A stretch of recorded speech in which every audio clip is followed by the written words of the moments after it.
Hans Hutter, who was a distinguished fellow of IENE and for many years collaborator and trusted friend and associate of the Institute, sadly passed away last week after a short illness.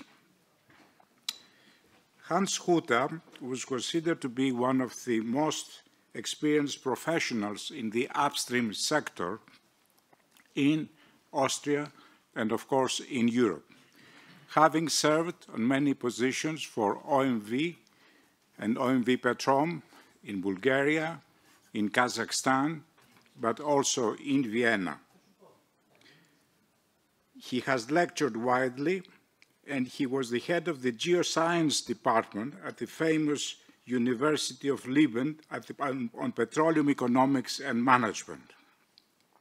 And he was the author of the well-known two-volume standard reference book, Introduction to Exploration Economics. Hans Hutter has been a long-standing associate of IENE.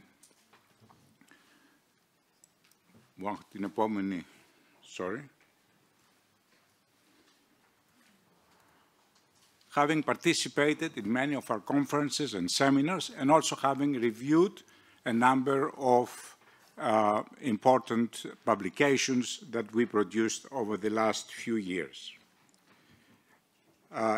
We shall all remember him for his jovial personality, his easy approach to everyday problems, his outreach of helping friends and associates, and his great vision for a better managed world. And we shall miss him terribly. Thank you for your attention.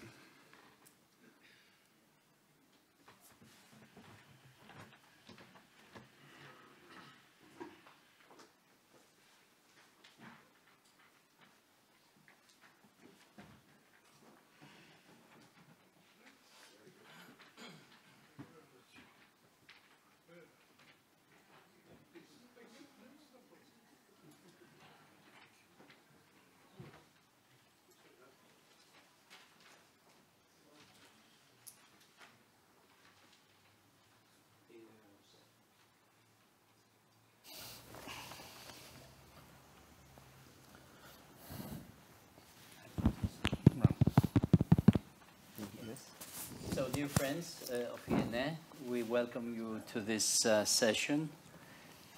We have a very good,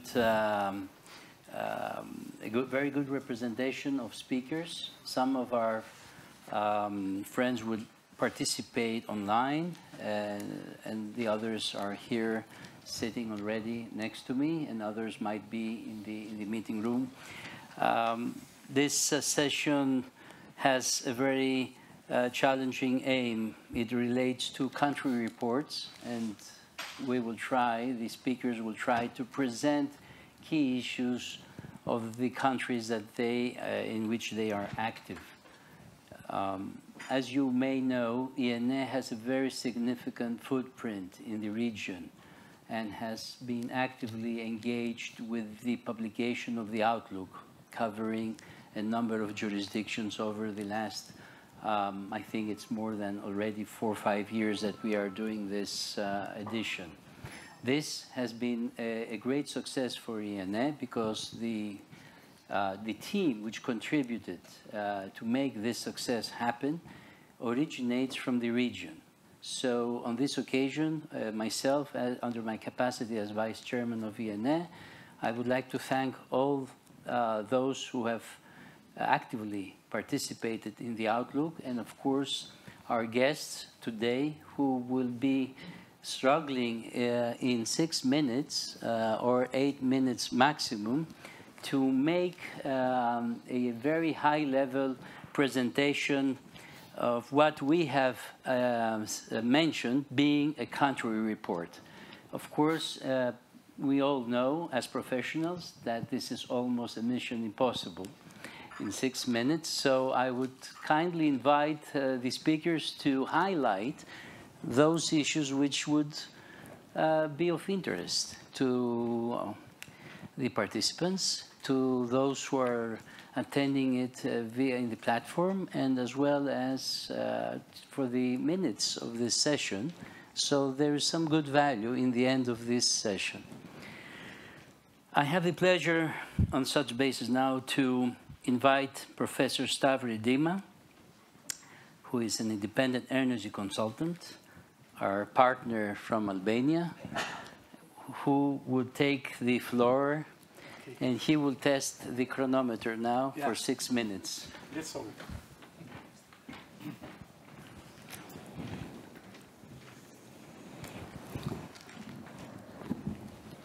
Ladies and gentlemen, dear colleagues and participants, first of all, I would like to express our sincere thanks to IENE and to Mr. Stambolis for their kind invitation to be part of this important energy event, the 14th Southeast Europe Energy Dialogue. Considering the limited time that we have in our presentation, on the beginning of my speech, I would like to make a short briefing of my presentation that try to make a general review of current developments in the energy sector of my country, Albania, focusing mainly on the energy activities during 2022. First, the year 2022 has shown us once again that today energy security is a priority, that energy is being used as a weapon against Europe, against the United States of America, and this has been clearly seen. The energy independence of Albania is a priority of the Albanian government, and above all, the energy independence of Albania will also be an energy independence for the region. Second, Albania is undoubtedly a country that produces 100% electricity, renewable electricity, but Albania is a country that fails to produce all the electricity needed for the market. In the best hydric years, and taking into consideration the seasonality of the rainfalls, we produce only 75% of this need, while in dry years, of course, Albania is producing in minimal way from the Drin cascade. For this reason, we had to turn to imports, but these imports, as everyone already knows, have unfavorable prices of all countries, for all countries at this time, and of course for citizens. Third, after 2017, with the cessation of the work of the deep oil refinery plant in Balchi, Albania can no longer produce fuel for vehicles. During the period 2018-2022, only a part of crude oil production from 20 to 40% is refined in the country's refineries, mainly for production of bitumen and heavy fuels. The rest of produced crude oil has been exported. We import around 100% of oil byproducts, except bitumen and heavy fuel in certain quantities. Fourth, the Albanian government, through a good management of the Drin cascade, despite a very dry year, as well as a good management of imports, has managed to offer an uninterrupted service to all Albanian citizens, and above all, to offer a service of electricity supply who did not recognize even a cent of increase, making Albania one of the few European countries that not increase the electricity prices. 5. On April 11, 2023, the Albanian Energy Exchange, ALPEX, started opening through the first auction of the day's advance market, realizing one of the priorities of the government of Albania for the energy sector. 6. The role of the Trans-Adriatic Pipeline as part of Southern Gas Corridor in regional diversification of energy supply sources. Top capacity expansion is foreseen up to 2027. The TAP pipeline is designed to double the capacity up to 20 BCM per year. The company Shell, upstream Albania, has discovered a new oil and gas field in the structure of Shpiragu in the middle of Albania, in blocks 2 and 3. And after Shpiragu 4, with thousands of barrels per day during the test of this well is currently in the evaluation phase of this discovery. On January 19, 2023, the project of the new commercial port in the Porto Romano, Durrës, near the Tirana, was officially presented, which will offer modern facilities with much larger capacity, including petroleum byproducts. Very important energy projects have been developed during 2022 and the first month of 2023, including renewable energy projects, projects of photovoltaic parks and wind farms, gas projects that consider Albania a possible route for the Caucasian and East Mediterranean gas to Europe, initiatives to support installation of solar panels for water heating, developing of an use LNG terminal in Vlora Bay and its connection with the TAP for regional gas supply, etc.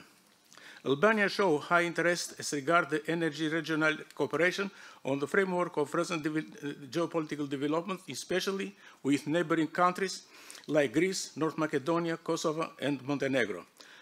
Finally, Albania intends to be offered 5 to 10 years a net exporter of energy through adding 1 gigawatt in solar power capacity through 3 competitive procedures. The Ministry of Energy has planned to open the bids next month for wind farms of 100 megawatt to 150 megawatt in total capacity.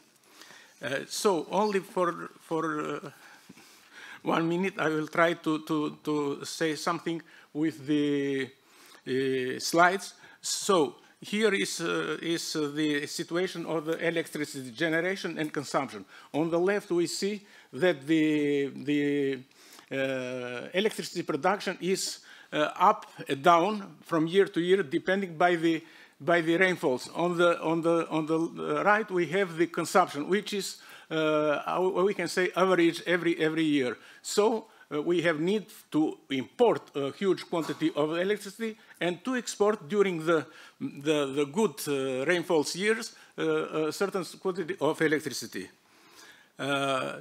We have, as I say, we import 100% of oil byproducts, but using the 2 new oil terminals or new ports, we use these ports not only to supply the Albania with the oil byproducts, but as well the neighbor countries like Kosovo, North Macedonia, and maybe for some quantities of LPG, the northern Greece.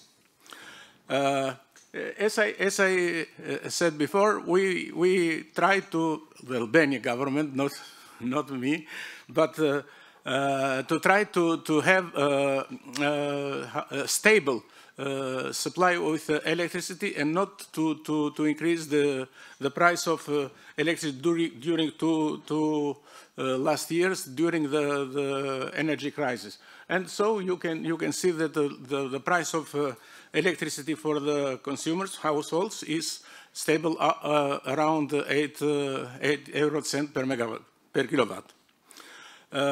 As I said, we have this new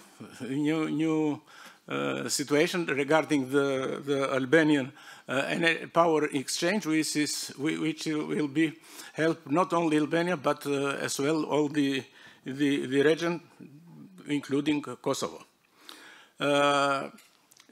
The important role of the TAP project has to do with the using of the existing capacity, which is around 10 BCM, but actually for the bad situation in the gas supply for Europe, during the last year we have the capacity up to 12 BCM per year. And based on the plan of TAP and EU Commission, this capacity will increase up to 2027 to double. This is a very important discovery for the oil and gas in Albania, not only in Albania but in the region, because the results from the test of the new oil drilled in this area has to do with the thousands of barrels per day, which I can explain something more in tomorrow's presentation. This has to do with the new development of the commercial port, new commercial port in the Porto Romano, which is very important, that include within its development and as well the existing oil terminals, which make possible the new connection with within the country and with the neighbor countries. So this is important as regards the support of the renewable generation, but finally, regarding the southern gas, wider southern corridor, we see that it's a possibility to increase the capacity for transport of the gas from the Eastern Mediterranean as well, and the Caspian region in our country. So this is based and supported as well by the new or developing the existing legal framework, like the new law for the renewable energy sources, and another draft law which has to do with biofuels. Regional cooperation is very important, and in this frame we consider the cooperation with Greece one of the most important, because this has to do not only for the energy sector, but for entire the economy. And finally, this is one, how to say, one new information regarding the bids that will be organized for the renewable energy sources, based mainly for the photovoltaic and winds. So this is a possibility for other companies, for other investors from the region or Southern Europe or Europe to be investor for this kind of energy in Albania. Thank you.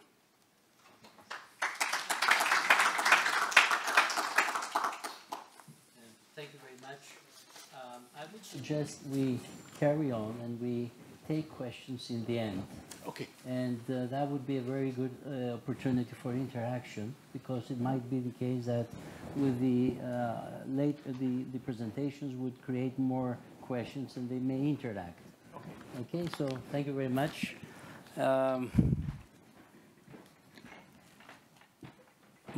I would like to invite Mr. Sabanovic to present us from Bosnia-Herzegovina. He's online. Hello. Hello, everybody. I hope that we see you. Welcome. We are very happy to have you, and we were expecting to see you in person, but even through technology, we can do it still. Okay. First, I want to say hello to all of you, and I hope that you enjoy in sunny Thessaloniki. I try to, for this short time, I don't want to talk about the complex administrative and political system in BNH and the internal political challenges we have. I will try with as many facts and as possible to convey the current moment of the energy sector in Bosnia-Herzegovina and the general plans for the next short period. Also taking into account in the self-sufficiency in Bosnia-Herzegovina in terms of electricity and set of other circumstances, energy customers in Bosnia were not affected by the past energy crisis like customers in some other countries. In the next few slides, I try to present you energy balances primarily of electricity and the plans for the next few years. We can see from these slides installed capacity of Bosnia-Herzegovina for the last few years, and we can see increase in installed capacity. This increase is very small, but also what we can see that this is still a significant share of thermal power plant in total installed capacity in generation flats. What is important and what is significant, it is growth of renewable energy sources, and we can say that we have this growth, but especially and most significant growth it's production from the photovoltaic. We can see that we have in 2021 62% growth, and in 2022 we have 80% of growth. Reason for that, it's a very low base, and the second reason it's price signal from the wholesale electricity market caused by last energy crisis, and it is this clear price signal. It is injection for the investor to try to do something. Next slide, it is maybe one of the characteristics of Bosnia-Herzegovina, it is a balance. You can see that production of Bosnia-Herzegovina from the year to year, it's almost same between 15 and 16,000 of gigawatt hours. But it's a depend of yearly maintenance or something like that. But what is important that yearly surplus of electricity of Bosnia-Herzegovina is between 3 and 3.5 terawatt hours, and this quantity of electricity go to the regional electricity market, and only some way make this market less sensitive to the changes of electricity markets. One of new things before 15 days, for the first time, the responsible ministry presented the National Electricity, Energy and Climate Plan for the Bosnia-Herzegovina. This plan have a label final draft, and as I understand from the ministry, this final version will be the difference for the very short things for that. But what is in this draft, there are several for Bosnia-Herzegovina radical turns. In the NETSP, it is proposed the abandon of the construction of new coal-fired thermal power plants. This is very big challenge for Bosnia-Herzegovina because the current framework strategy foresees construction of several coal-fired thermal power plants with capacity of 400 megawatts and more. Also, we have very powerful, strong coal miners unions here, and we will see what happened. In any case, NETSP will be finished for the few months, and plans in this NETSP is the commissioning of 410 megawatt of thermal power plants, that there is no new fossil fuel power plants, and the plan is to convert individual blocks in existing thermal power plant to the biomass. Also plans is commissioning of over 2,000 megawatt of renewable sources, and the largest part of that it's a photovoltaic, more than 1,500 for that. Key policies and measures until 2030 in this NETSP, it's in your slide, I will not read, but what is important that they plan establish gas emission trading schemes, EU ETS, famous CO2 tax, and also it is some kind of a fair transition in coal areas. And finally, last slide, it is only a few words related for the gas. As you know, Bosnia-Herzegovina import 100 quantities of gas because we have not any sources of that, and we have existing situation that we have only one path and only one pipeline where we import this gas, and it generally makes us dependent 100% of that. Many years in the past, politicians tried to solve this, and finally political prerequisites have been created within Bosnia-Herzegovina, and politicians start of activities on the establishment of new gas interconnection from the two sides. One is named Eastern Interconnection.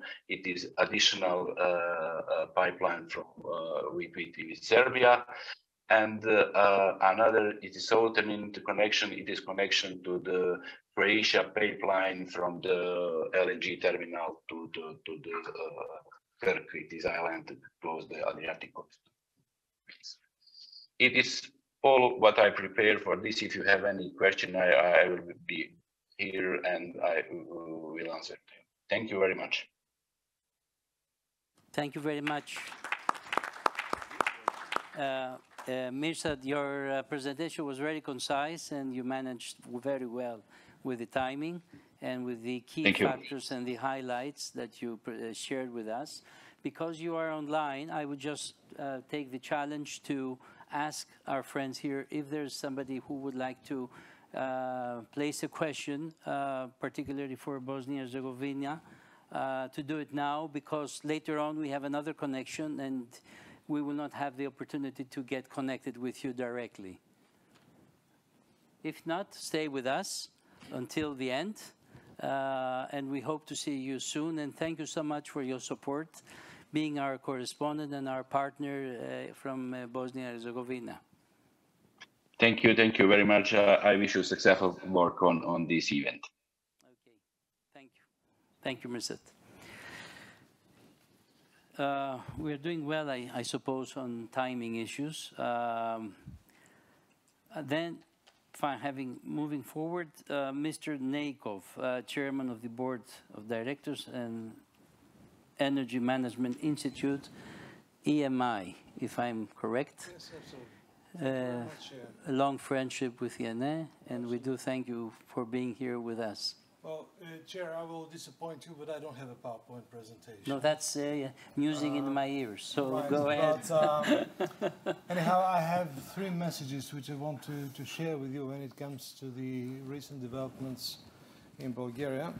Till 1 year ago, Bulgaria had one very substantial contribution to the world political heritage, because we have had a king for a prime minister.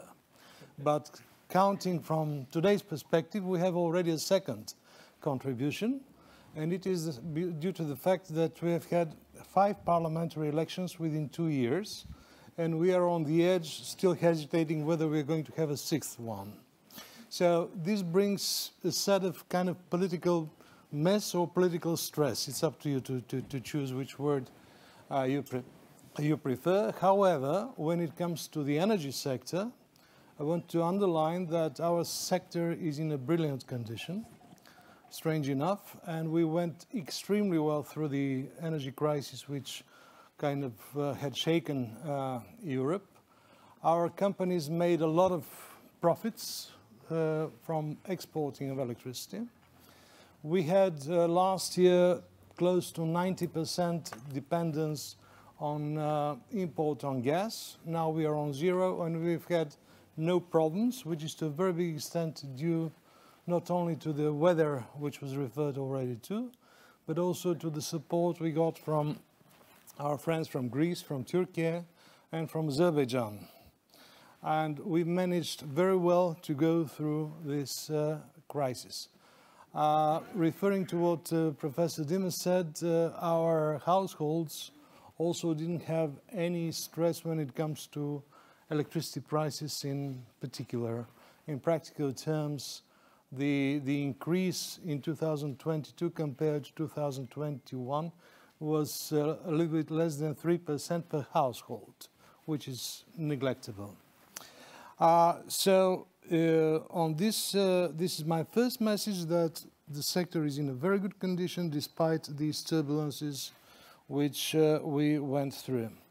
Now, my second message is what are kind of the big problems at the moment, and they are linked to the first issue which I referred to, the political instability. Unfortunately, we don't have still a clear state-level vision about the direction in which the energy sector is moving forward when it comes to national strategy. And on the top of this, within the country, there are a lot of controversies when it comes to the role of nuclear, to the role of coal in particular, which also has a lot of huge social impact in the country. And this is all also linked to the principal issue of the process of decarbonization. By the way, I complimented already Kostis about this regional overview. There is one sentence which I want to quote. Here it says that there is a huge incompatibility between stated and adopted EU goals for decarbonization. And I think that this also refers very well to the national level in Bulgaria. By the way, just to illustrate how controversies kind of dominate the society, I will mention that one of the biggest trade unions leader recently stated that we should simply cut off our relations with the EU when it comes to the utilization of the EU funds, which are grant funds, according to the National Resilience Plan. And this is, we're referring to something close to 10 billion euros, which is a lot of money for a country like ours. Of course, there are different views, but the overall lack of national strategy and national policy direction is definitely already hurting very much, and I hope that this will be changed very soon. The other very big practical problem when it comes to the energy stability is related to the networks. We have, in practical terms, about 12,000 megawatts installed capacities which we are using, and there are more than 3 times renewables waiting on the line to have access to the network, and they simply cannot be accommodated. So this is a huge, huge problem. I know it's not only Bulgarian, it's kind of a European problem, and it has to be dealt with properly. Now, my third emphasis, and this is what I want to end with, is related to the regional and bilateral cooperation. There were several references already to that. I've always stated that we in the European Union share same goals, but we kind of suffer individually. And from this point of view, the bilateral and the regional cooperation is very, very important in practical terms. And from this point of view, I want to underline 2 things. Firstly, because we are in Greece, I want to say that we have prepared a journal on energy and climate diplomacy, and the the newly appointed Greek ambassador in Sofia is the keynote speaker and author this year. So on the 29th of June, we shall present it, and he emphasizes exactly on the role of this bilateral and regional cooperation in his article. But in practical terms, we are looking very much from Bulgaria in some achievements in the neighboring countries, and also to learn from the mistakes. For example, towards Greece, we're looking about the energy communities. We were very excited when you were one of the leaders a few years ago, but I know that last year also had problems in this context, and this is something which is knocking at the door very actively. We are also looking towards Romania. We already spoke with Professor Puric about the nuclear issue, because I know that in Greece nuclear does not sound very positive, but in Bulgaria it does. We have new challenges ahead concerning the construction of and the expansion of the nuclear capacities which we have, and also towards what is upcoming, the modular nuclear reactors. Thus, from this point of view, what I want to underline again, that when it comes to regional and bilateral cooperation, both of them might turn to be extremely important in the coming days, as not only to exchange success, but also to learn from each other's mistakes. Thank you very much. I'll stop here, but I'm also available for questions. Thank you very much. I'm trying to resist just to emphasize some of the key points that you mentioned, but the political stability in the region is number 1. Of course, the cooperation is, I would say, a sine qua non condition. On that basis, years ago, the region has entered into a treaty, the SESEC Treaty for emergencies, the solidarity regulation, if you may recall. Quite surprising that when this was introduced, the parties were just drafting the regulations how to provide solidarity in case of an emergency, and we had the Ukraine invasion, and suddenly this appeared to be most probably a good tool for the region to work under that regulation. But also the other issues that you touched upon related to the bottleneck situation on the connectivity, This is something which is quite important. We don't witness proper reaction from those who have the power and the authority to regulate such bottleneck situations. To the opposite, we see that they encourage more and more applications to be submitted from international companies who arrive in our countries, in the region, but they are not aware that in the end of this process, they won't be offered connection terms. So they become strategic investments. They are classified as such. They pay a huge amount of fees to be classified as strategic investments, and in the end of the day, they're not allowed to connect. So this is really something which, for professionals who are consulting clients on feasibility studies, this is something which has to be resolved. Otherwise, we will be, all of us, out of business very soon, in other words. So I just want to very fast move on, because you gave me this 2 minutes, 3 minutes to do this, and thank you so much, this intervention. Hello, everybody. This is Borbála Tóth speaking from Hungary. I hope you can hear me. Yes, we can hear you, but Mr. Iosif will not participate because of a personal issue he has. So we will move with Mrs. Bositz, and thank you so much, and apologies for these interruptions here on the logistics. Okay, so can I then start my... Yes, of course you can, and we are keen to hear you. Hello, everybody, and it's a great honor to come and talk to you this time. I'm Borbála Tóth, and I'm representing here the Regional Center for Energy Policy Research from Hungary. And we just started this cooperation with IENE, and thank you very much for the opportunity. Actually, I was asked to talk to you about the Hungarian developments last year, and since I have very little time to do so, I thought that I would just start reflecting on what was just told with Mr. Seykov. He started with referring to the huge number of governments in Bulgaria.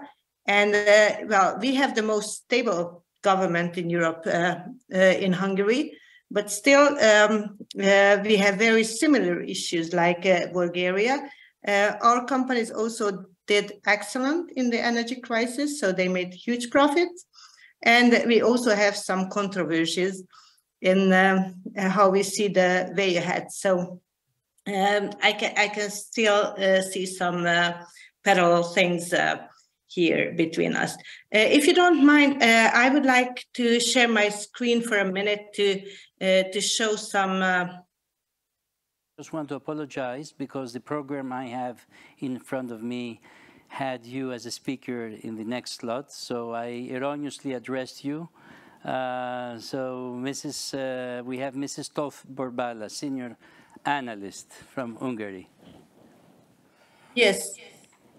Can I continue? Yes, you can go ahead, yes. Do you see my slides now? Yes, we can go on. Okay, so I already introduced myself, and I would like to now come to a little bit short introduction on Hungary. The main barrier for the whole energy transition and reducing gas in Hungary is the very high dependence on Russian gas. We have 11 BCM of consumption, and many of that goes on the heating sector, which makes us very vulnerable. And in fact, 91% of the Hungarian households is somehow using gas. Not all of them on heating, but 91% of the households has gas in their use. Of course, it's very decisive that our government is keen on Russian energy imports. So we are we don't have any goals to phase out Russian gas. We actually did contract additional quantities even last year from Gazprom. On the other hand, we are very keen on security of supply. So the Hungarian network, the gas network, is very well interconnected. We have invested a lot in the last 10 years into the network. And nowadays, the main way of sourcing gas is from the south, from Serbia, but we have alternative directions, Austria, Slovakia, Croatia, even Romania, and of course, the traditional Ukrainian route is also existing. So we have many ways to supply the market, but the sources are limited. Well, in REC, we do a lot of modeling, and we found that even without Russian gas, if Europe can cope without Russian gas, then Hungary can cope as well. So this should not be a problem to make any decisions on that. The other main barrier besides this huge dependency is that our households are very much used to gas. And they are used to gas because our regulated prices were so low for many years that they were actually shielded from any price signals. Nobody invested in energy efficiency on household level. The households were, let's say, incentivized to use even more gas than necessary. So Hungarian households were very much overheated. This was financed by state budgets through subsidies, direct subsidies. So of course, when the prices started to rise on the wholesale level, then it was unsustainable. So the government had to modify the pricing regime.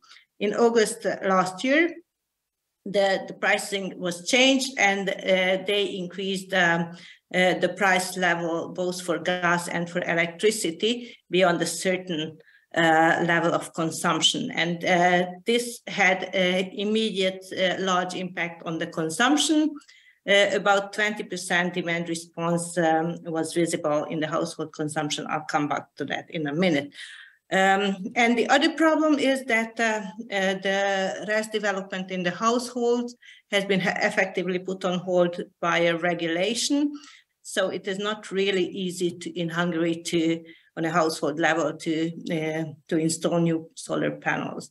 This is just a snapshot on how Hungarian consumption changed. You can see on the curve in the right that in the last 4 years, before the war, Hungarian consumption was very stable. It did not react to anything. You can see on the blue line how the household price, the average household price, started to change. It was drastically increased in August, and you can see that immediately the consumption reacted. So what you see on the chart is the country-wide production, but you can see in the table below how the different sectors reacted. This is already weather corrected, so it's not for the warm winter. It's not the reason for the warm winter, but it's really the price reaction that we see here. In total, in Hungary, it was minus 18% drop in consumption. And you can see that different, in the capital, it was less because wealthier people live there. They don't react to prices that much.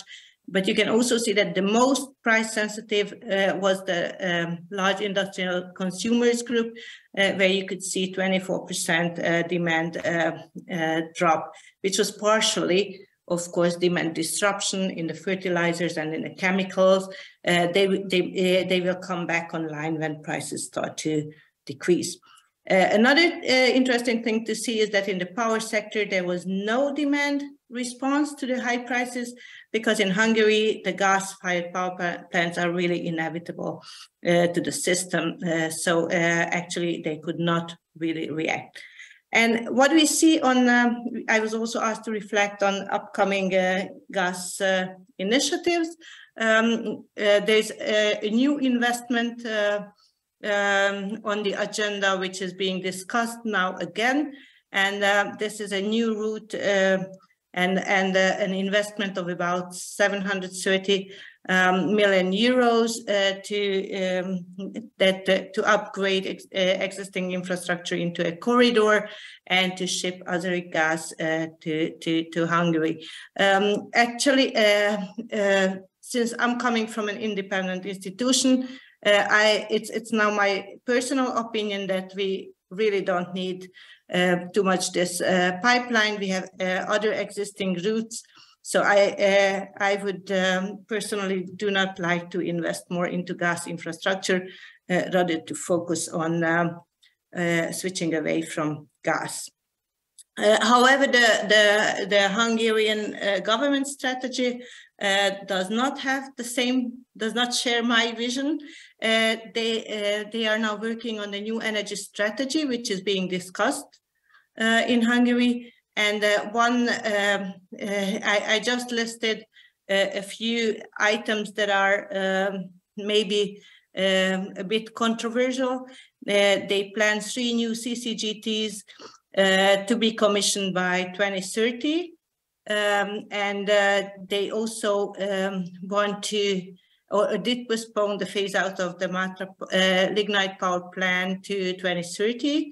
They also started to look into the extension of the lifetime of the Paks-1 nuclear power plant and the Paks-2 plant, which was shaken by the war and the change in contracting, because it was to be commissioned on Russian technology, is still not off the table. So actually, all the plans include Paks-2 to be commissioned. It's just a matter of time when it might come online. There are also huge barriers to connect more renewables, and these barriers are both on DSO and TSO level. These barriers put an effective ban. Regulation puts an effective ban for small-scale household PV connection, but also an effective ban for wind power connection in Hungary. So these are more or less the, let's say, controversial issues, but we have also some good news. There was just launched a call for battery storage. So you can see that quite some capacity is planned to be is envisaged to come online by 2025. It's 146 megawatt, what the government is now making a call for. And they also started to do geothermal concessions to be launched to foster the geothermal heating, the switch from gas to geothermal in the district heating sector, but also in shallow geothermal. We've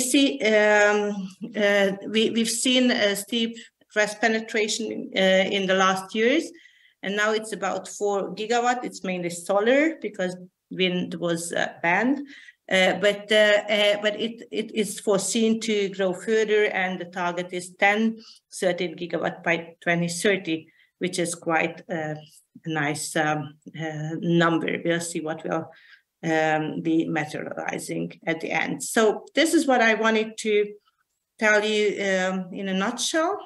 If you have any questions, I'm happy to answer them. Fast-track presentation.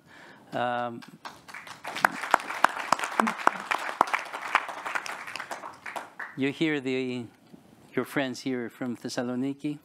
I would like to ask, and maybe this is also a question from others, that I noticed that the penetration of the renewables, comparing the size of your country, under your capacity as an analyst, your impression is that this is something which is within the standards, or the country could have done better to improve the capacity on the renewables? I understand the market is more gas-driven, and the renewables actually are struggling to penetrate as well the market. Well, actually, in the last years, it was Oh, I hear some echoes. I hope you can hear me well.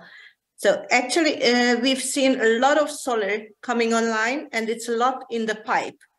The problem is now that it's the network, like everywhere, and the government really hopes that with the battery storage being installed, this problem can partially be solved. So we'll see how this regulation can help. And on the other hand, I'm not an electricity expert, but my electricity expert colleagues in REC used to say that that they don't think that the CCGTs are needed to balance the upcoming new renewables. The system can be balanced out without those new CCGTs with the help of battery storage and demand response. So that's something that I might add on this as well. Okay, thank you very much. I took the opportunity to bring up this question before we move on, because we have you on this connection and we have to move forward. Thank you so much for being available. Thank you very much for your question. And we look forward to seeing you soon in one of our next activities. I hope next year I can make it. I'll reserve these days for sure. Okay. Okay. Thank you. Bye-bye. Bye-bye. Now, as you understand, there was a challenge in the series of the speakers, so I won't address the name because I'm not sure who's next, finally, from the list I have. Typically, I have Dr. Moore to be, I don't know if Dr. Moore is here. That's very good. We are back in order now with the list of the participants. Welcome. Thank you very much. So I'm going to speak about Israel's energy sector and what's going on here. Yes, I see my presentation here, but still not on the screen. So here it is. So as you can see from the front page, you see Dr. Vladimir Putin, by the way. Not many people know that he's holding a PhD in energy and mineral economics and geopolitics. The Technical University of Leningrad, 1997. It's a different topic. He knows what he did. In fact, he is just implementing his PhD dissertation, but he didn't take into account the stubbornness of Europe in this respect. Also, you see what's going on in my country in the past 4 or 5 months, and this is we are fighting for the continuation of our democracy, which has to deal a lot with what I'm going to speak right now on the energy sector as well. And also you see hydrogen. Hydrogen is a major issue in our future energy mix. So most significant issue that was developed in the past 24 years is the major discoveries of gas fields offshore Israel. So Israel is not a gas kingdomship, not a princehood, whatever Israelis think that they are. We developed about 1,000 BCM, billion cubic meters of gas. Consumption right now is about 13 BCM per year, domestic consumption, and additional 9 BCM of export to Jordan and to Egypt last year. So altogether 22 BCM of production from 2 major wells. The largest in the Mediterranean, that was Leviathan, and the second one is Tamar, the first to be developed and starting to already produce gas in 2013. Chevron is the operator of these 2 major fields, and a major development of last year was the commissioning of a third independent pipeline from a 100-kilometer offshore field that is Karish, which is operated by Energean, the Greek British company, which is also active beginning last November in Israel. So now Israel has 3 independent basically suppliers of gas, and as you'll see in a minute, the gas supply, basically 70% of the electricity production is now supplied by gas.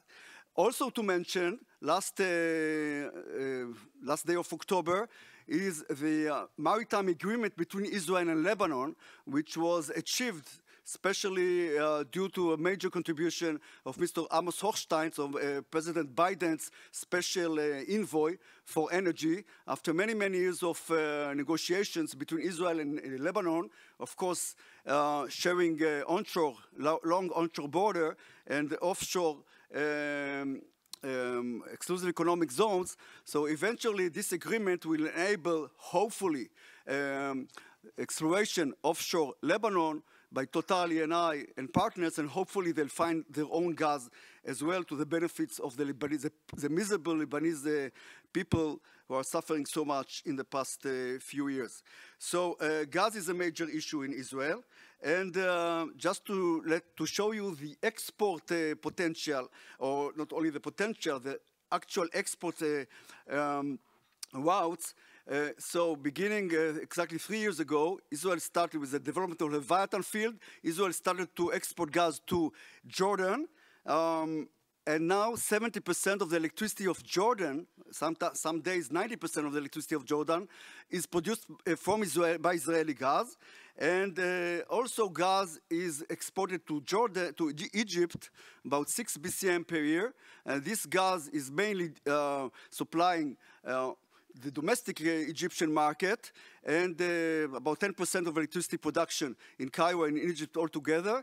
And some of this gas, about 2 BCM last year, was re-exported via liquefaction in Egypt in 2 liquefaction plants, Damietta and Idku, run by Shell and Eni, and exported to Europe last year. So again, these two facilities, liquefaction plants, with a total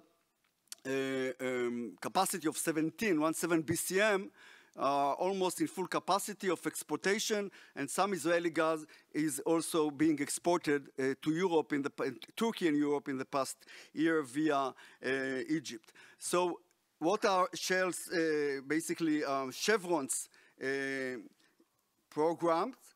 Chevron is and partners are developing additional pipeline to export more gas to Egypt, and also working on an FLNG plants, floating LNG terminal 1 or 2 offshore Israel. So since this is the case, so there is basically no gas for East Med gas pipeline.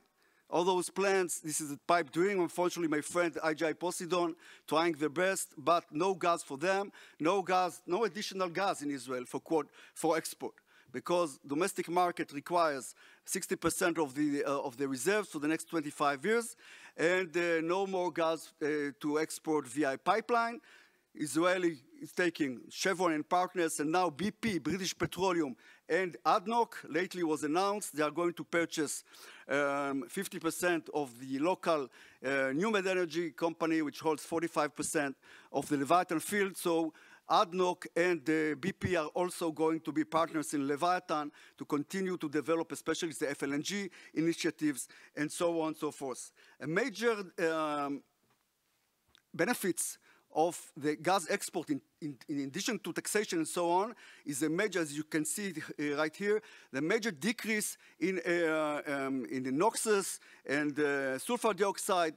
Basically, air pollution has reduced significantly, almost to zero, as you can see, in the past 10 years, while electricity consumption, of course, is increasing. Also, carbon dioxide emissions are decreasing significantly, and this is because, and as you can see, in the, it's not our latest, but forecast for electricity demand forecast in Israel. Basically, what you see is that electricity demand is forecasted to increase by about, to double itself in the next 30 years. And as you can see in green, this is gas and renewables. In Israel, renewables is only solar energy. We don't have wind potential, we don't have hydro, we don't have geothermal. So it's a very unique country in which 10 years ago, 80% of the electricity was produced by coal, 20% by oil. And this is a world record that Israel is holding, phasing out coal. And in 3 years' time, coal is going to be phased out totally. And then we are going to be right now 70% gas, 20% coal, and 10% solar. And in 3 years' time, we're going to be 85% gas, 15% solar, and solar energy is increasing. According to our forecast, about 40% to 45% solar, that is renewables energy by 2040 and more by 2050. Now look at this chart. This chart means and shows my belief, our belief, that gas is going to remain with us deep into the mid-century. How does it work? What are the major objectives of the energy planner? Everywhere. Securing energy supply while achieving net zero carbon emissions, at least by 2050, if not earlier. So how comes gas continues to be a major fuel for power generation and generally for industry in the city, in the country? This is technology, carbon capture, utilization, and storage. And I assert that natural gas is not a transit fuel. It will remain with us deep into the 22nd century. Because what is unique in our country is technological developments. And with technological developments, if we are speaking on hydrogen, if we are speaking on renewables, and we are speaking on carbon capture and energy efficiency, on climate tech in general, and automotion, there are close to 2,000 startups in the country, and if we are speaking actual energy supply and demand, that is what's important in my mind, technological developments. And I know about 16 startups in Israel which are dealing with carbon capture, utilization, and storage, more on the utilization. Already projects are on way, and some of them are starting. So that's why I can say, or at least believe, in full confidence that natural gas, and you know what, also coal and also oil, will remain with us deep into the 22nd century, although reducing in their scope. Because what are the objectives? Don't forget, securing energy supply while maintaining net zero. And if we can capture the carbon and utilize it, so why is natural gas, combined cycle gas turbines, worse than solar or wind or hydro? Think about that. So a lot is going on vis-a-vis the hydrogen economy, blue hydrogen, green hydrogen, many technological developments in this field. And if just to show you our latest forecast vis-a-vis the fuel demand in Israel, petroleum demand in Israel, so you see that the forecast shows that somewhere in the midst of the next decade, demand for oil might start to decrease, although, and especially because gasoline demand is going to decrease significantly. What you see in the, on the right lower graph is our forecast for EVs, electric vehicles penetration, basically phasing out gasoline sedans, family cars run on gasoline and diesel, will phase out, I believe, totally new sales by 2035, and that's why gasoline demand is going to decrease. However, jet fuel demand, I believe, is going to increase significantly, and hydrogen and other substitutes for jet is long away, and also diesel, solar demand is going to increase in the foreseen future. So in this respect, we can say for sure, I'm very confident that Israel will reach its net zero objectives while especially utilizing carbon capture utilization technologies. And I would like to sum up my short presentation by sharing with you my vision.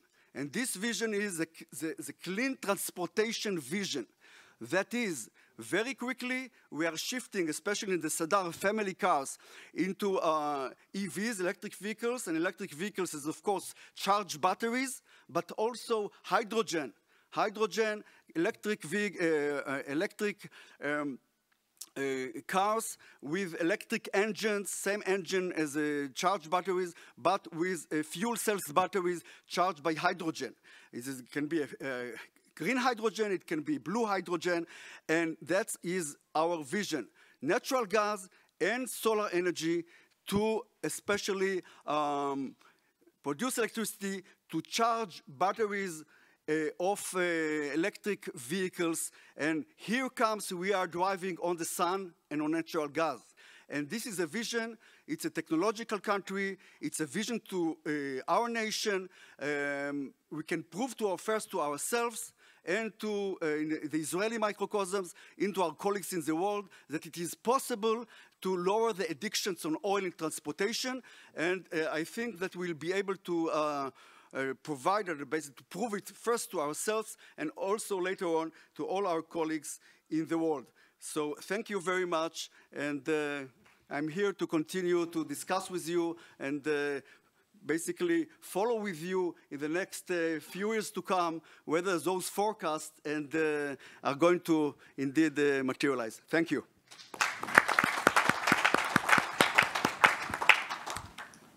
Thank you very much, Dr. Mor. I think we will address you a question later, mainly on the issue of the EastMed and the statement you made, unless if I'm wrong, that there's no gas to feed the EastMed.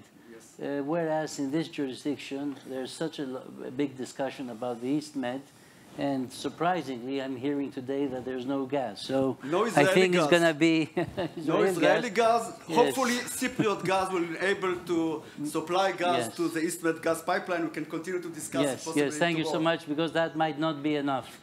Let's move on. We have 35 minutes to conclude. Our next guest is online, hopefully. Hello everyone. Can you hear me? Okay. Yes. Hello. Hello everyone. Greetings to all participants from Croatia. From Croatia. From Croatia. Okay. Yep. I'm Lidija Božić, head of production at the Croatian Hydrocarbon Agency. The agency is a government body that supports the Ministry of Economy and Sustainable Development in energy issues. Two main topics have characterized the past period: the energy crisis and the energy transition. Until recently, Croatia met 70% of its gas needs from domestic production. Production of oil during 2021 was 20% of consumption in Croatia, and domestic production of gas in 2021 was 30% of the demand. The annual production decline of 12% for gas and 5% of oil has been announced. Therefore, the plan is to slow down and perhaps even stop the decline in domestic production with new PSA contracts. So since 2016, we have 5 contracts signed. And new contracts, some discoveries already happened. So first results were 3 gas discoveries and 1 oil discoveries. During 2020, 5 new contracts is signed and undergoing exploration activities. The agency is a leader in monitoring energy transition trends, and given the knowledge and opportunities available, there is a particular focus on geothermal energy. Croatia has taken an extraordinary step forward in promoting its geothermal potential, which has been recognized by many organizations and companies worldwide. Our geothermal projects are an example of real transition. These projects are being developed thanks to the oil industry. Thanks to the wealth of data from wells and miles of seismic records dating back to the hydrocarbon exploration era, a database has been created from which areas of high geothermal potential have been identified.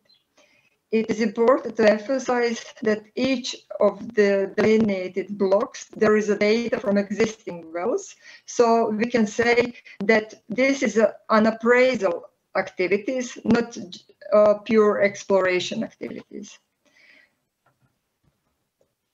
Since the temperature gradient in Croatia Pannonian part of basin is 60% higher than European average, we can rightly hope that with our efforts, Croatia could soon join the club of 1 gigawatt of installed geothermal energy. Within the framework of National Plan for Recovery and Resilience, we will also address geothermal energy operationally. Geophysical measurements like seismic and magnetotellurics have already been carried out and their evaluation is underway. And the next year we will start geothermal exploratory drilling. The aim of this project is to de-risk the use of geothermal energy in the district heating system. It is important to emphasize that currently tenders are underway for the issuance of new permits for the exploration of geothermal waters for 6 areas. Exploration areas in 4 Croatian counties with a total area over 200 square kilometers. According to some calculation, this could be installed more than 500 megawatts of renewable electricity. This is a unique process. Investors can compete for an exploration permit followed by production permit if all conditions from the exploration phase, which lasts up to 5 years, are met. Due to its geographical location, Croatia Hydrocarbon Agency is looking for a strong partner. A potential investor will receive licensing terms that are advantageous, transparent, and simple, based on world best practice. Due to its geographical location, regulated legislation, and existing infrastructure, Croatia is also a desirable partner for new technology projects. One such project is the CCS pilot project at the Bockoti site. The deep saline aquifer in the immediate vacancy of the state border with Hungary is an ideal location for storing captured carbon dioxide in industrial plants. Since the cement industry has no alternative for decarbonization production of cement, this is our first potential customer. This project is applied to be a part of PCI list of the European Union. The next new technology project is hydrogen. A hydrogen strategy has also been developed that identifies hydrogen as a key to decarbonizing transportation and industry. The agency has initiated the process for the development and the study for the implementation of hydrogen strategy. For a hydrogen-based economy, cross-sectional cooperation and dialogue for all stakeholders is necessary in order to ensure adequate regulatory conditions based on the best practices. This study will analyze the potential of the renewable energy sources for hydrogen production, infrastructure, create a portfolio of hydrogen projects as well as a model of efficient implementation, identify financing models, and propose modification of the existing regulatory framework. And finally, promote identified hydrogen projects. So this is all from me. Thank you all for listening, and I hope you can hear me well. Thank you. Thank you very much. Thank you very much for sharing us the challenges and the evolution of the hydrogen strategy and activities moving forward. The Greek Hydrocarbon Agency is about to take off on the offshore wind parks, an authority which has been passed on the Hydrocarbon Agency because of the fact that they have been active very much in the open sea, and the offshore wind parks have very similar issues to be dealt with. We are running very short of time, so I have to move on. Thank you very much for taking this slot with us, and we look forward to see you soon in one of our next sessions. I just want to say that John is okay. You want me to you want me to finish it, huh? Okay, thank you, John. Okay, I'll carry on then coordinating this long session. Mr. Fadi Ismaili is online. with the help of the technology, we will see him. Yes. Welcome. Good evening. Mrs. Meli. Hi. From Kosovo. Honor and also joy to be among you, just through technology. Yes, we can hear you, but we would like to point out, welcome first of all.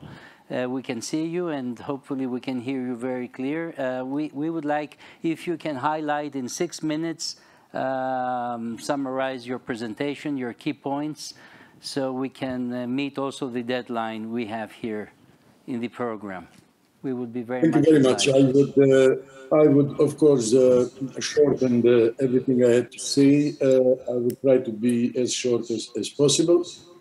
Thank you very much. What I can say is that, like the book in the West, nothing new, because Kosovo is West for Greece, let's say in North. Nothing important, too important is happening in Kosovo. Unfortunately, Kosovo in 3 decades has, on energy issues, changed its position. In ex-Yugoslavia, Kosovo was a net exporter when more than 50% of its generation was exported to ex-Yugoslavian republics. To come to the situation between 1999 till 2018-19, was mainly a transit country with import, which was about 10% of total demand. And after 20, I'm afraid that Kosovo is shifting toward the direction of becoming net important, with the increasing risk of the security of supply. I would not enter on a theory what the security of supply is and how we can guarantee it, but in 1918, Kosovo has signed an agreement for building a new coal-fired generation of 500 megawatts. Unfortunately, after 2-year work with an investor, the investor has withdrawn from that investment. In that period, 1920, like Nekov was mentioning, the situation, political situation in Bulgaria, in 6 months, there was 3 governments changed. So the investor and some of us who were dealing with this actually couldn't address properly to the stable government, so they continue the project. So that means that definitely we lost the last train to go ahead with building that capacity, which was foreseen as a main pillar for the security of supply for Kosovo, but as well as a very good capacity for improvement of the regional flow of electricity and maintaining the voltage level in the region.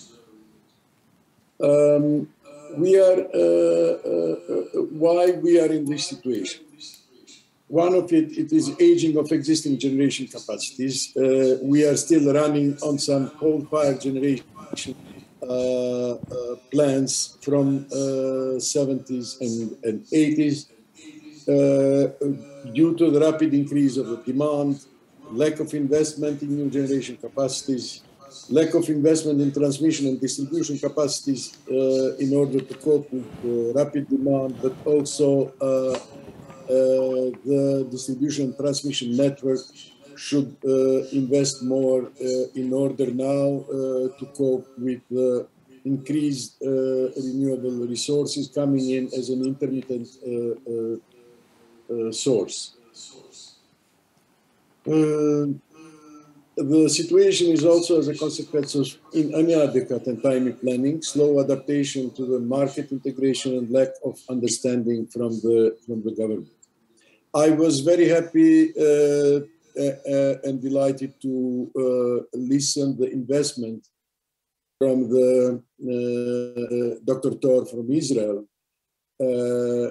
and he just gave me the hint, which I tried here to push, because I also think that all the fossils, gas or coal, does not mean that will be diminished if we use proper technologies, or in this case, carbon capture technology would further improve and become more accessible from the price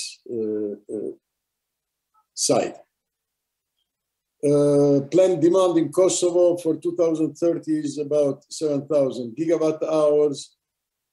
Planned maximum and minimal load is 1,850 maximum load and 1,280 megawatt under N-1 criteria. What does this mean? I would, some of you knows that I was running the transmission company in which from 2008 till 2015, we made a huge improvement. And we reached even under N-1 criteria 100% to maintain the system stable and also to be able to absorb the electricity in and on interconnection side.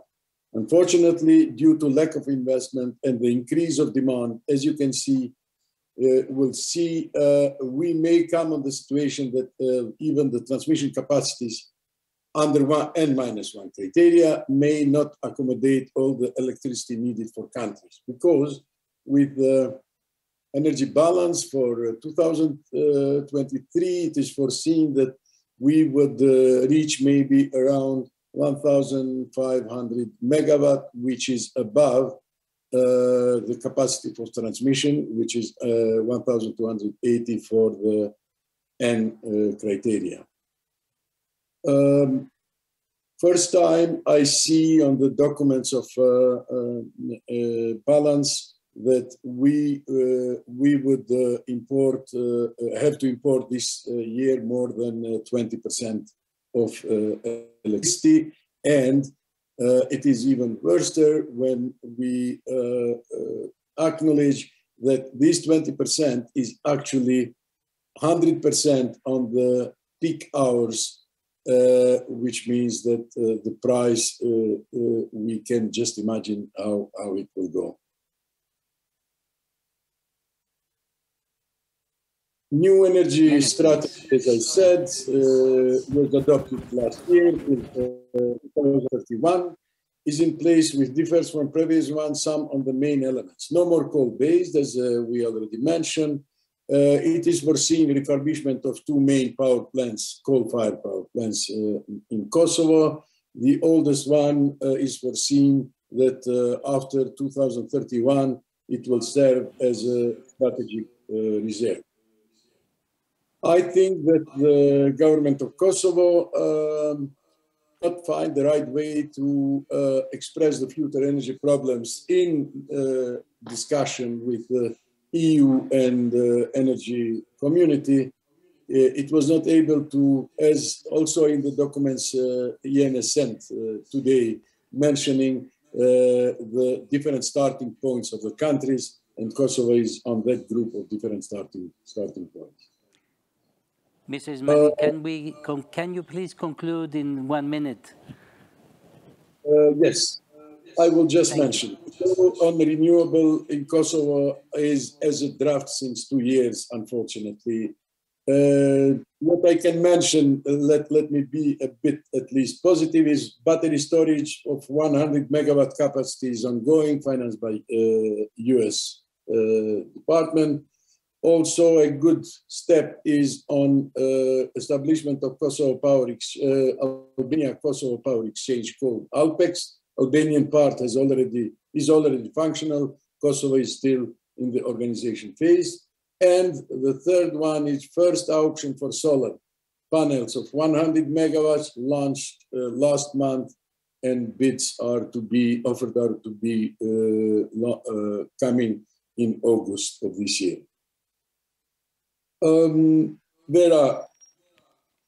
I would not load you anymore with numbers. and not use too much of that. I just want to mention that for 2031, on the energy strategy of Kosovo, it is foreseen that 35% of renewable demand will be covered from renewable wind and solar, and which is good. 100 megawatt would come from the prosumers. That's it. Thank you very much.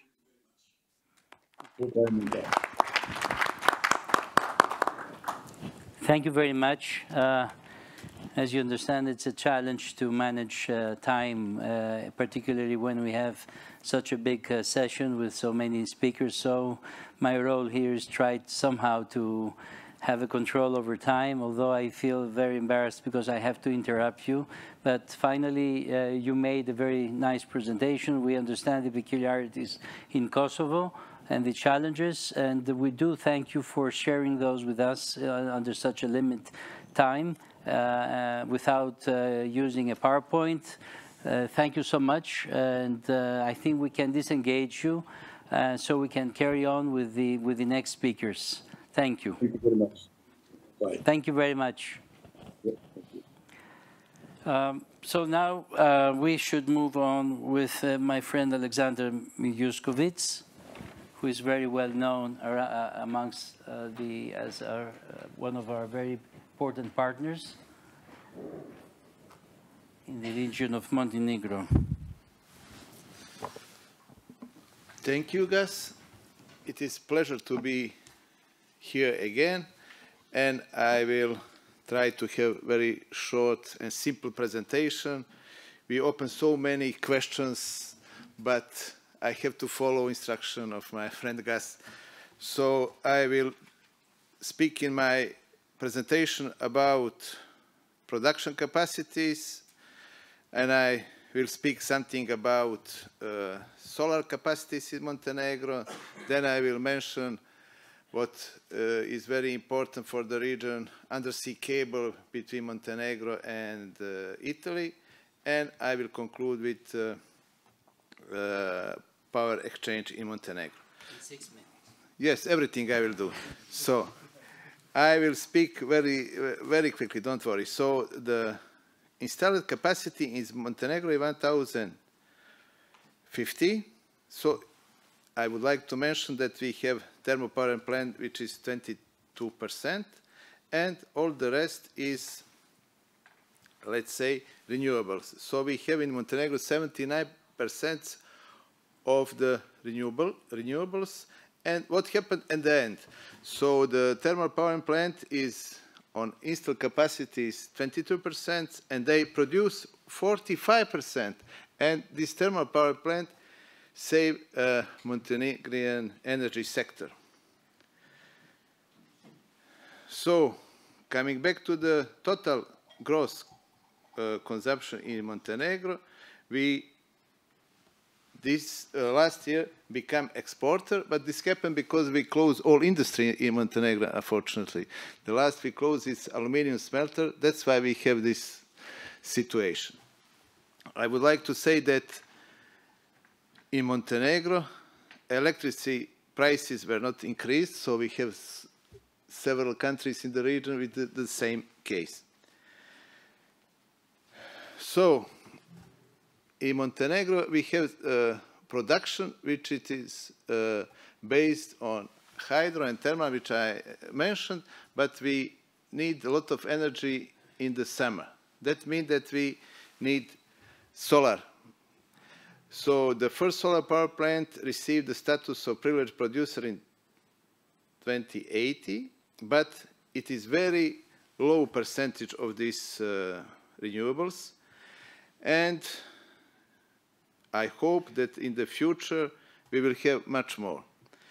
But EPCG, National Energy Company, have some promotion of this solar power plants on the roofs. So my question for all of you is, how many of us here has a solar generation on roof? 1, 2, 3, okay, I'm fourth. So I'm very proud to say that I have my solar generation on my roof. and I'm more than satisfied. So I started to produce in November last year, and the feeling is very good. In the April, when I received €9 after settlement from the EPCG, the feeling was very, very good. So in Montenegro, this national energy company have promotion, and the procedures are very simple, and we have some state incentives. So they installed my solar power plant on my roof for 1 day. So I was more than surprised. So I propose everyone to have something like this because it costs nothing, and we will do a lot for the community. Coming back to real life, and I'm coming from transmission system operator, and we already have a question how to connect all these renewables. So, for example, I already mentioned why I start with these figures. It is that installed capacity in Montenegro is, let's say, 1,000 megawatts, and we already have received the request for 5 solar power plants, 1,200, and wind power plants, and new generation for the hydro. So it means that we will have another 1,500. So how could it be possible? So just to remind you that the maximum, peak maximum yesterday was 300 in Montenegro. But going back to the slides, I will show you Montenegrin network. So we have really good network, and we become an energy hub in this part of Europe. We have this undersea cable with Italy, and we are working on another 400 kV ring. So we will be able to connect a lot of renewables. We expect that we will give permission to renewables in this year for 1,500 megawatts. Just few figures from undersea cable, as you can see on this slide, or better to say, you can see it when you have a possibility to look at clearly. So that means that all energy is going from Montenegro to Italy. The case was not like this in 2020. And I was here speaking about this undersea cable at the first of this energy dialogue, and we didn't expect that it will be so many revenues, and my company collect last year for this cable 40 million euros. It is very, very big money. And at the end of my presentation, Gus, I keep my promise that I will be on time. Yes, that we slow down. That we will have just another slide about Montenegrin Power Exchange. So launching for long-term market in 2020 and go live in 26 April this year. So we have power exchange in Montenegro.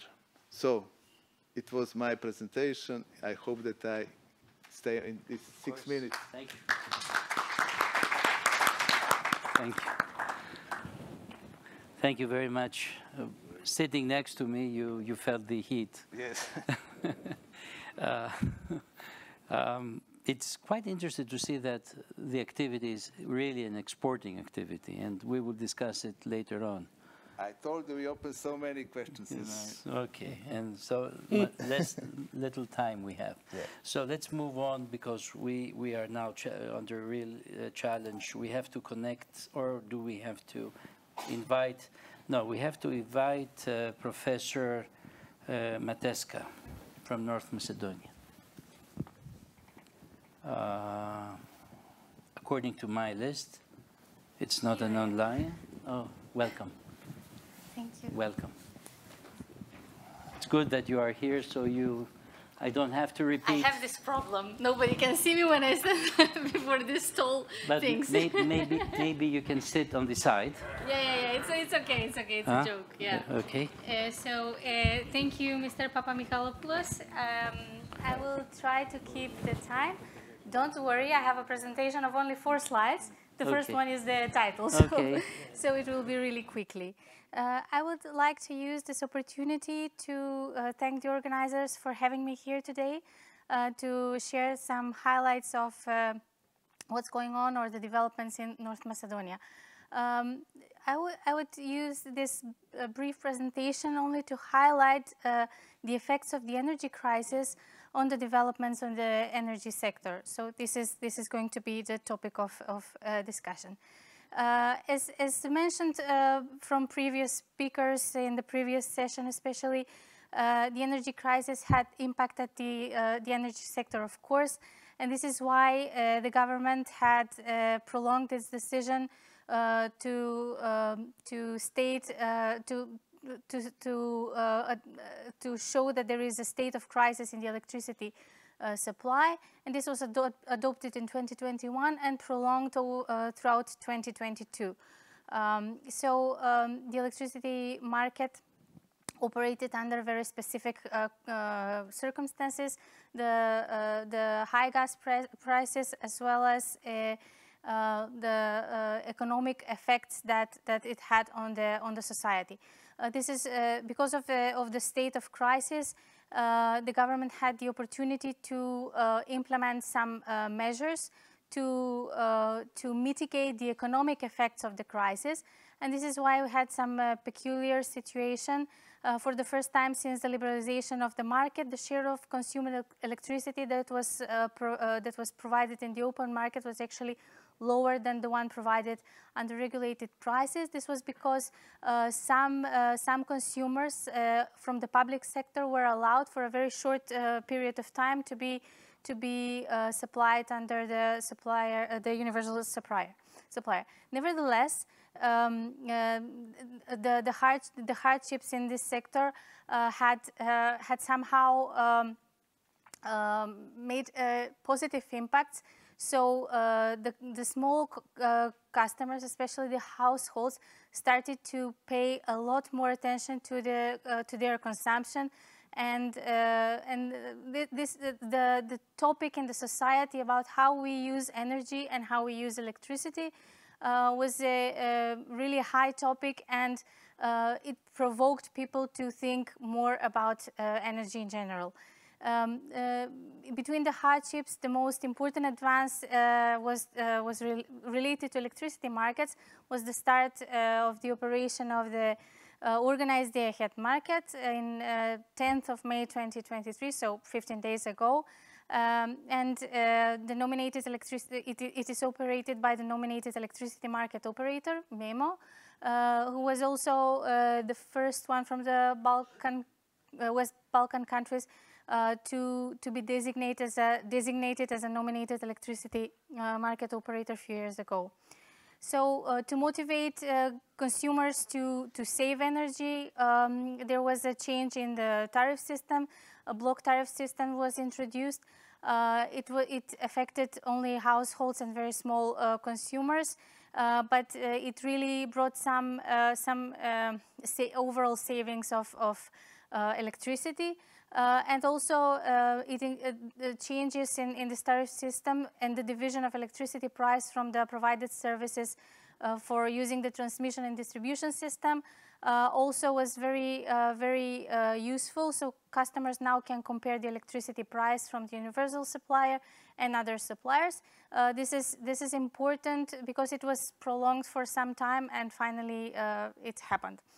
In any case, the idea of the block system was to motivate the households to use the energy in a smarter way, to shift their appliances in the night hours where the prices are lower, and it showed to be a successful idea.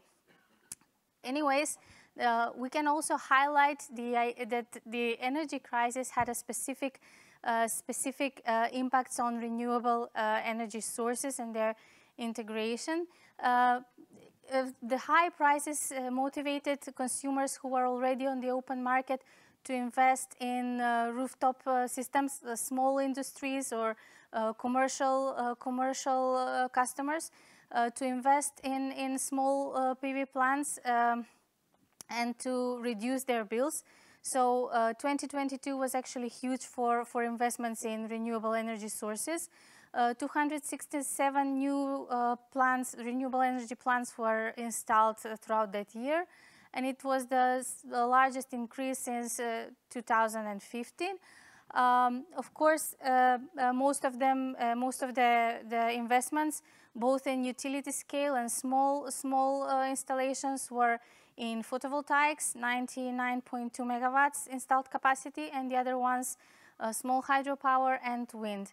And in the slide, you can see that about 30% of the total generation from in North Macedonia were actually from renewable energy sources. Of course, the highest share was from the existing hydropower plants. But in any case, the rise in PV is obvious. Even this somehow gives a little bit of headache to the transmission system operator and the distribution system operator. And this is why they already plan upgrades and investments in the transmission and distribution system. So there will be a large 400, 110 kV transmission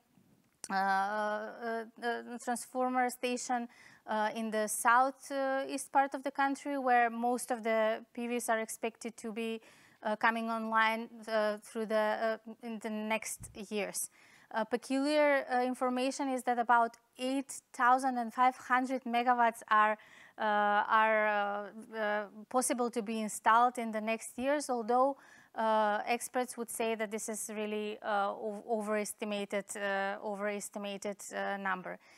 In any case, there are some interesting effects of the crisis, and especially the case of North Macedonia is the integration of renewable energy sources. So this is all I wanted to highlight for this few minutes, and I hope I kept the time.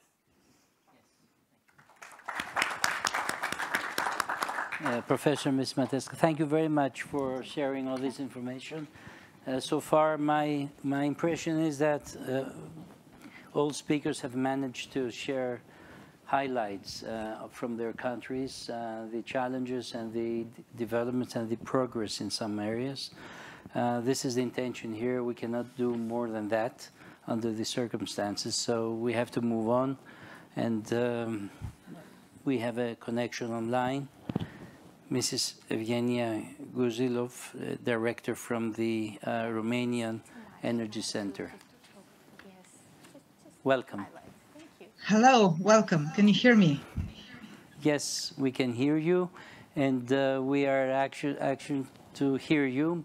However, we have a small surprise for you. We would like to conclude in 5 minutes, 5 to 6 minutes maximum, please. Please do your best. I will be very brief. So not to bore you, just the highlights. I think, and I would like to emphasize, this is my selection, the interesting things that happened in Romania energy lately, but through my point of view. So probably someone else might give you a different list. But for me, the most interesting things that happened in Romania lately, and I refer to this month, the month of May, is the following. So we have had an interesting statement from the Minister of Energy, who said that it is very realistic for Romania to add 10 gigawatts of renewable capacity production by 2027, which means that we will overshoot the target that Romania had in its National Energy and Climate Plan, which was of 30.7% of renewable and final energy consumption, and we might actually achieve an impressive 37% or 38%. So this is the first interesting thing that I wanted to tell you about. Then I think one of the most exciting developments in Romania in the past year, so in 2022, but it continued this year as well, was the prosumer phenomenon. So Romania ended 2022 with about 40,000 prosumers and about 430 megawatts aggregate capacity held by prosumers. Then at the end of February, we had about 535 megawatts in the prosumer segment, and now the latest number is 660 megawatts aggregate capacity held by the prosumers, which I would say is quite an impressive rhythm of adding capacity by the prosumers. And I would like to add that January and February, March were months when the official program, which subsidizes the installation of photovoltaics, was closed. So they just started or green-lighted it for this year now in May. So these capacity additions that we have seen from the beginning of this year were entirely installations that were supported from the, let's say, consumer's own pocket, most of them. So that was the second interesting thing that I would like to, that I wanted to tell you about. Then the third interesting thing is that this month in May, we have seen in Romania for the first time negative energy prices. This is a first of a kind for Romania because we haven't had any such development until now. And for instance, if you look at the day-ahead market for May 21st, so that was last weekend, we have seen negative prices, and for interesting enough for the middle of the day, so from the period starting from noon until 5 p.m. So that's the interval that's interesting. The fourth development that I wanted to bring to your attention is the fact that we now have, for the first time ever, a storage project which is injecting electricity back into the grid. Its capacity is not big, it's small, about 2 megawatts, but this is significant because we haven't had any such projects until now, and there are others coming and that will start injecting into the grid also in June and some in September. So storage capacity starts to be a player on the Romanian energy market. So that was the topic and issue number 4. Finally, the fifth interesting thing that has happened in Romania is the steady but consistent progress on the front of the small modular reactors. As you know, on May 12th, we have had the official inauguration in the University of Polytechnica of the control room simulation for an SMR power plant. So they will start training students, and this is the first international such training center which was inaugurated here in Romania. And we have had more good news a couple of days ago when additional financing, so a financing package of about $275 million was announced on the sidelines of the Hiroshima summit. So this is money given by the United States, Japan, South Korea, the United Arab Emirates to support phase 2 of the front-end engineering design for this first-of-a-kind project in Europe, which will be built in Romania at the site of a former coal power plant at Doicești. So we're talking about 462 megawatts, so 6 modules of 77 megawatts each. And I'm quite optimistic about what is happening on the Romanian energy market. And this is all good news. And you know that this is not something that I talk often about, like good news. I usually emphasize what's going not so well, but this time I'm optimistic. Okay.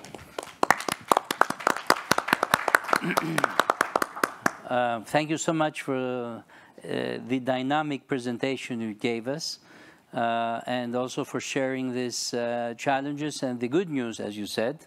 I'm speaking for everybody. I believe all these news that you shared with us show that there are a lot of things happening in your country going forward, and I'm hearing also that you're experiencing for the first time the negative prices in the peak of the day, which I think also, if I recall, we have experienced similar situations latest, not very latest, but we have experienced this, how the Greek market also, the setup of the Greek market. So you managed well with the timing, and we do thank you, and we would like to pass on the next speaker. If you have time, please bear with us. We are almost done. We have 2 more speakers. Thank you so much, and our greetings from Thessaloniki.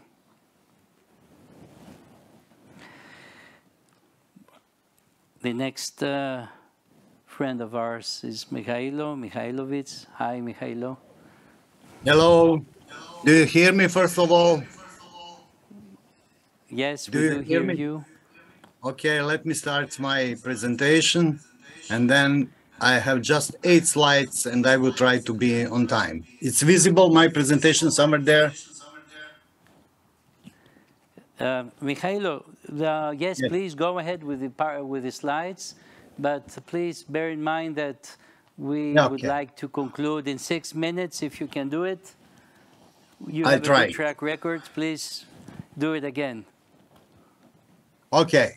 I have prepared just presentation of 8 slides that deals with the current geopolitical energy crisis in the world region and in Serbia itself. Let me see. Do you see the slides? You're free to go. Go. Okay. In the heart of Balkans, you can see there is a yellow color marks the possible candidates of EU. According to latest decision of the EU during 2022, the new candidates are Ukraine, Moldova, and Bosnia and Herzegovina. As you know, Serbia is a very tricky and unusual geopolitical and economic situation and problems, and it is very different than the other Balkan countries. We are not member of NATO. We are not imposing sanctions on Russia. We have strategically good relationship with China and other BRICS countries. Usually in the Western media, it's usually said that Russia has a cancerous influence and China has a corrosive influence on Serbia. The next slide is just a map of NATO expansion. Since the last time I had make a new map, things have changed and Finland became the first 51st member of NATO. The next slide is global relations. We went too far too quickly. You are aware that the international situation is completely different than 10 years ago. Our opinion is that the hybrid war against Yugoslavia and Serbia at some point of time looks like a pre-hybrid or probation war against Russia. The current hybrid war against Russia is a pre-hybrid war against China. Of all the UN members, less than 50 countries have established rigorous economic sanctions against Russia, while the other 140 have abstained, and Serbia is with the majority of world community. Next slide. I came across an interesting working map made by some German cartographers. It is a division of into Europe as cultural circles with redrawing of national borders, and you can see what's happened with Romania, northern Serbia, northern Italy, and others. This is just to think about this proposal because times are changing. The next slide is regional relations. Serbia is in a very delicate geopolitical situation and position, but is very committed to cultivating a political stability both at home and in the region. Collective West, led by US, had a long-term plan to form Kosovo as an independent territory, both for military reason and for rich natural resources reason. Many newly discovered documents testify to the hybrid methods used in planning and formulating this goal, including bombing. This goal is to make a separate territory under the patronage of the Western Alliance. Whatever legal trickery the West uses to override UN Security Council Resolution 1244, which kept Kosovo in Serbia.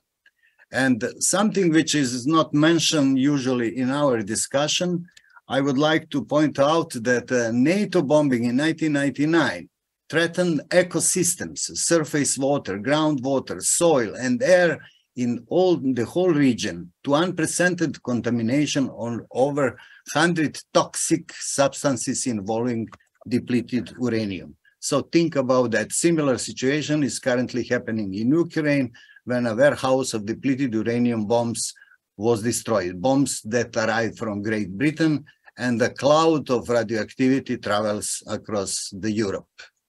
On the next slides is the actual Serbia state of play. Despite very unstable circumstances internationally, in general, Serbia is in a good economic position and with a significant progress. Growth rate, public debt, strong labor market, robust foreign investment show the good results. Serbia, but is still dependent on importing oil and natural gas. At the moment, the Republic of Serbia is limited to the supply of natural gas from only one supplier, namely the Russian Gazprom, and further diversification or suppliers is just as important as the diversification of routes. The still mysterious sabotage of the Nord Stream gas pipeline is opening up thinking about the security of the Turk-Balkan Stream pipeline. In the next slide, it's a little bit more on energy sector. Energy security and sovereignty is a matter of national security that we are considering that. Serbia itself, like a candidate country for EU, has high level of alignment with EU acquis on security supply, but is still behind on climate requirements and environmental regulations. We have a problem with our politicians. Engineering truths are often ignored by politicians, but in reality, we're trying to explain to our politicians that every megawatt of wind or solar added to the electricity grid requires a megawatt or backup from traditional sources to run constantly a spinning reserve to regulate the flow of fluctuating power. By the way, electric power industry in Serbia is working pretty well and operated with a very positive results in the first quarter, including some export of electricity. Following the green transition, which is already, all of us agreed in Serbia, following that green transition trend, we are preparing Serbia national ETS, which is harmonized with the EU ETS in order to avoid tax payment for promised cross-border adjusted mechanism, as you heard. And finally, I would like to put a few paradoxes of modern life. Novak Djokovic, you know who is he, whose family origin from Kosovo wanted to baptize his children in one of the Serbian monasteries in Kosovo. A minister in so-called government of Kosovo stated that Novak Djokovic was banned from entering Kosovo because he was not vaccinated against COVID. No vaccine, no entry. That's all. Thank you for your attention. Okay. Am I on time? Thank you very much, Mikhailo. Your last slide could have been the first one, just to warm up the session, but thank you so much for analyzing, approaching this session from a geopolitical perspective. I would say political, geopolitical, different approach, but very, very informative, I would say, comparing it from a different perspective from the other presentations. So actually, we have one more speaker to go. Thank you very much. He's online, so we would have to disengage you, and our greetings from Thessaloniki and your friends here. Mr. Yardim, welcome. Thank you, Mr. Papamitropoulos, but I can't share my presentation because it says that I can't share my presentation because, yeah, now it is okay. Now it is okay. Let me arrange the floor. Can you please also manage the expectations that we have for the very brief presentation as much as possible, 5-6 minutes. We would be very much, if you could highlight the most important elements as the previous speaker from Romania did, it would be very much, but we don't want, of course, to eliminate more time. We would just give you the opportunity to highlight and make us focus more on the issues that you want to share with us. Yeah, thank you. I'll do as quick as possible. I will present the Turkish country report on energy, mainly electricity, natural gas, and oil. And this was the last year, no change, not much change. If we come to the total installed power has increased 4% and reached 103,809 megawatts, and the renewables energy reached 56,400 megawatts, and the share of renewable energy on the installed power is 54%, and domestic and renewable installed power was 65%. The 976 megawatt capacity of photovoltaic power plant in Konya Karapınar, which is one of the largest solar power plant in Europe and one of the few in the world, has put into the service. The total installed power of unlicensed power plants established to meet their own electricity consumption reached to 8,635 megawatts, and 3.9% of the electricity produced was obtained from unlicensed power plants.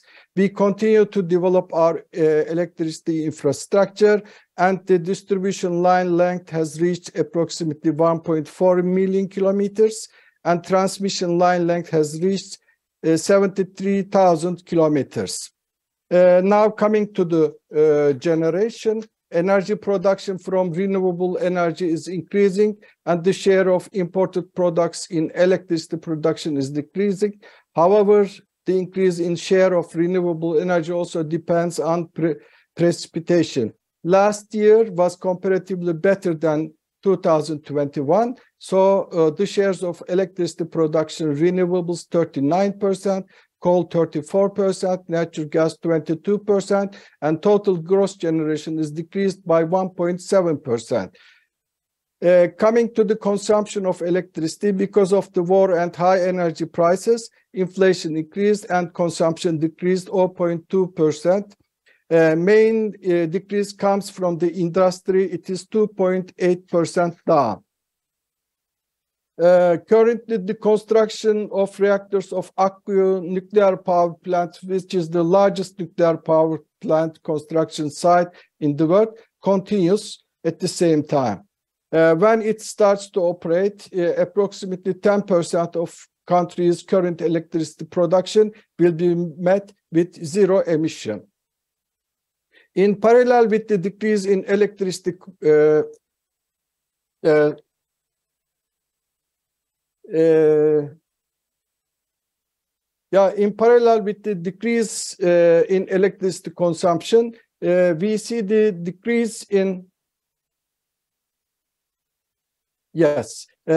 decrease in natural gas consumption too. It is almost 11% and down to 53 BCM. The decrease in imports is less than the decrease in consumption. It's about 7%. The reason for the difference between the consumption and import rate is that we need import gas to fill Silivri underground storage, whose capacity has been expanded. The amount of decrease in import also affected the amount of imports on the basis of countries, but the biggest decrease is seen in the amount of natural gas imported from Russian Federation. It is 18%. Whereas imports from United States and Egypt increased 19% and 35% respectively.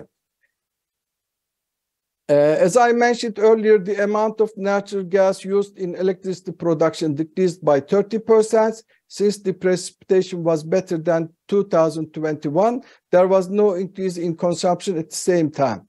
As I have just explained, in the amount of natural gas used in industry, there's a decrease in parallel with the electricity consumption in industry. These decreases have always emerged due to the economic problems caused by the Russian-Ukraine war we experienced last year.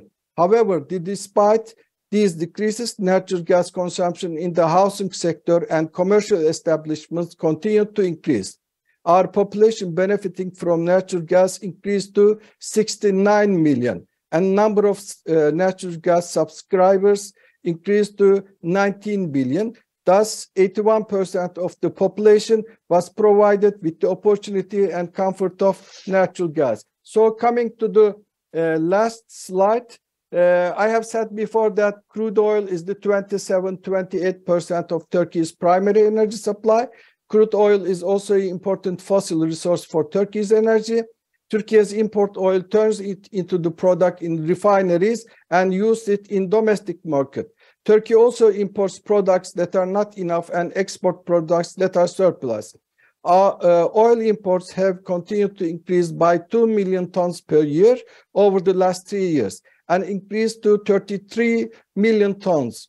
But there has been no increase in consumption. So consumption figures are very close to each other. This shows us that the excess products, gasoline, aviation, white products are exported. So that's all I would like to emphasize as a country report. Thank you for your listening.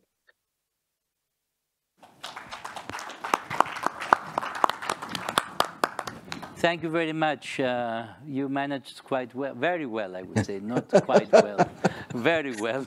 But Kostis told me at the beginning it was 15 minutes, then 8 minutes. Now today I did in 5 minutes, I guess. Yeah, we just put you in the program to improve your records. But you can stay with us as you are the last speaker.